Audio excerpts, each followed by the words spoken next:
ನಗರದ ಮೌಂಟ್ ಕಾರ್ಮಲ್ನಲ್ಲಿ ನಟ ಗಣೇಶ್ ಅವರು ತಮ್ಮ ಹಕ್ಕನ್ನ ಚಲಾಯಿಸಿದ್ದಾರೆ.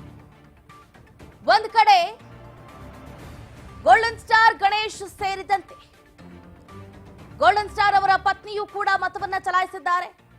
ಮೌಂಟ್ ಕಾರ್ಮಲ್ ಮತಗಟ್ಟೆಗೆ ಬಂದು ದಂಪತಿಗಳು ಮತವನ್ನ ಚಲಾಯಿಸಿರುವಂತದ್ದು. ಒಂದು ಕಡೆ ಶ್ರೀಗಳು ತುಮಕೂರಿನಲ್ಲಿ ತಮ್ಮ ಹಕ್ಕನ್ನ ಚಲಾಯಿಸಿದ್ರು. ಇತ್ತ ನಟ ಗಣೇಶ್ ಅವರು ಕೂಡ ತಮ್ಮ ಪತ್ನಿಯೊಂದಿಗೆ ಬಂದು ಮತವನ್ನ ಚಲಾಯಿಸಿದ್ದಾರೆ.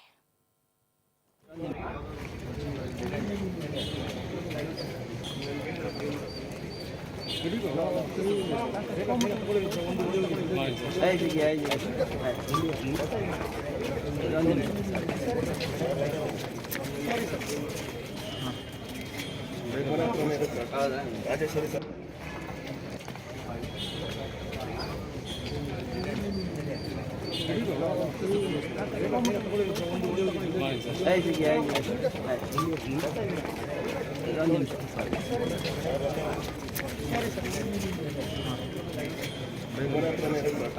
ರಾಜೇಶ್ವರಿ ಸರ್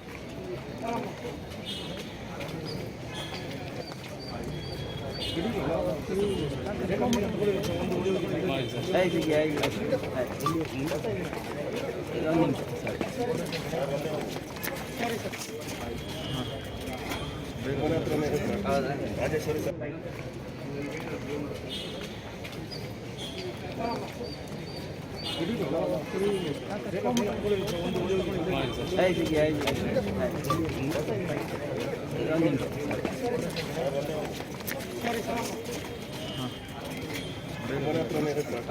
ರಾಜೇಶ್ವರಿ ಸರ್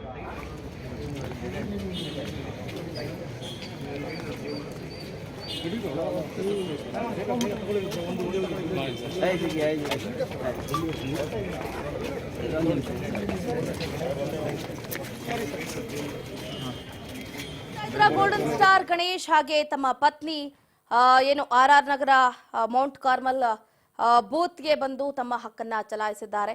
ಒಟ್ಟಾರೆಯಾಗಿ ಹೇಳಬೇಕು ಅಂತಂದ್ರೆ ಈಗಾಗಲೇ ನಾಯಕರಾಗಿರ್ಬೋದು, ನಟ ನಟಿಯರಾಗಿರ್ಬೋದು, ಶ್ರೀಗಳಾಗಿರ್ಬೋದು ಮತಗಟ್ಟೆಗೆ ಆಗಮಿಸಿ ತಮ್ಮ ಹಕ್ಕನ್ನ ಚಲಾಯಿಸ್ತಾ ಇದ್ದಾರೆ. ಈಗಾಗಲೇ ಒಬ್ಬೊಬ್ಬರೇ ಬಂದು ಅಂದ್ರೆ ಬೆಳಿಗ್ಗೆನೆ ಬಂದು ತಮ್ಮ ಹಕ್ಕನ್ನ ಚಲಾಯಿಸೋದ್ರ ಮುಖಾಂತರ ಒಂದು ರೀತಿಯಾಗಿ ದೇಶದ ಪ್ರಜೆಗಳು ನಾವು ಅನ್ನೋದನ್ನ ಬಿಂಬಿಸ್ತಾ ಇದ್ದಾರೆ. ಇವತ್ತು ಒಂದು ರೀತಿಯಾದಂತಹ ಹಬ್ಬ, ಹಾಗಾಗಿ ಈ ಹಬ್ಬದಲ್ಲಿ ನೀವು ಕೂಡ ಪಾಲ್ಗೊಳ್ಳಿ, ನಿಮ್ಮ ಮತ ನಿಮ್ಮ ಹಕ್ಕನ್ನ ಚಲಾಯಿಸಬಹುದಾಗುತ್ತೆ. ಇನ್ನೊಂದು ಕಡೆ ಈಗಾಗಲೇ ನಾವು ಗಮನಿಸಿದ್ವಿ, ಮತದಾನದ ಹಕ್ಕನ್ನ ಚಲಾಯಿಸಿದ್ದಾರೆ ಸಿದ್ಧಗಂಗಾ ಶ್ರೀಗಳು. ಈತ ಮತಗಟ್ಟೆ 119ಕ್ಕೆ ತೆರಳೋದ್ರ ಮುಖಾಂತರ ಹಸಿವಿಗೆ ಹಣ್ಣನ್ನ ತಿನ್ನಿಸೋದ್ರ ಮುಖಾಂತರವೂ ಕೂಡ ಶ್ರೀಗಳು ತಮ್ಮ ಮತವನ್ನ ಚಲಾಯಿಸಿದ್ರು. ಇತ್ತ ಕನ್ನಡದ ಗೋಲ್ಡನ್ ಸ್ಟಾರ್ ಗಣೇಶ್ ಅವರು ಕೂಡ ಮತಗಟ್ಟೆಗೆ ಆಗಮಿಸೋದ್ರ ಮುಖಾಂತರ ತಮ್ಮ ಪತ್ನಿ ಜೊತೆ ಬಂದು ವೋಟಿಂಗ್ ಅನ್ನ ಮಾಡಿದ್ದಾರೆ.